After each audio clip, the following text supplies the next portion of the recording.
Assalomu alaykum hurmatli kuzatuvchilar. Bir oycha oldin bitta akamiz aloqaga chiqqan edilar. Nodirjon, farzandlarimga qurtdan tozalashlik uchun nimalarni tavsiya qilasiz deb yozishgan edi. Bir nechta mahsulotni yozib bergan edim. Aka, bir oy ichadi deb mahsulotning nomi, narxigacha yozib bergan edim. Shundan keyin aloqaga chiqmadilar, so'ramadilar, qayerdan olaman, qanchadan ichqizaman buni degan hech qanaqa savollar bo'lmadi.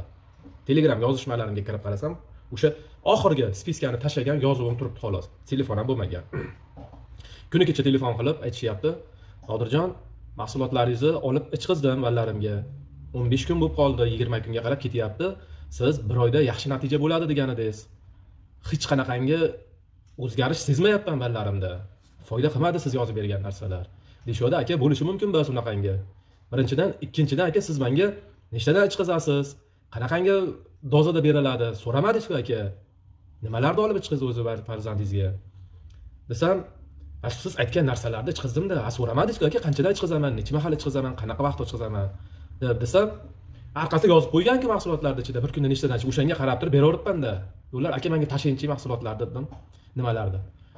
Men yozib bergan mahsulotlarni analogini olishibdilar. Bu bir. Ikkinchidan, o'sha ismda mahsulot, lekin past dozadagi sorti bor. Har bir narsani sorti bo'ladi. Birinchi sort, ikkinchi sort, uchinchi sort, eng past sortlarini olib berishgan. Aka, buni nech pulga oldingiz? Hammasi nech pul bo'ldi? Desam, chekini tashlabdilar, 620 ming so'm shunaqangi turibdi. Aka, men sizga 1 million 300 mingga yaqin yozib berganman. Har bittasini yo'palasiga narxigacha yozib berganman aka.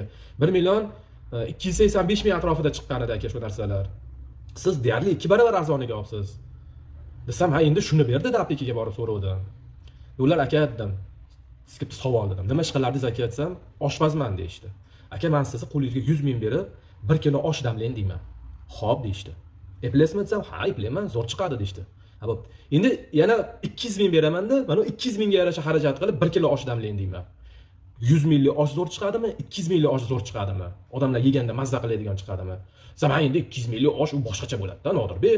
Rasvodga qarab-da endi uka. Do'llar. Aka, tushunyapsizmi hozir dedim? O'zingizni xatoyingizni o'zingiz tilingiz bilan tushuntiryapman men sizga. Desam, bo'ldi Nodirbek, men sizni endi chiroyli tushundim. Xato qilibman.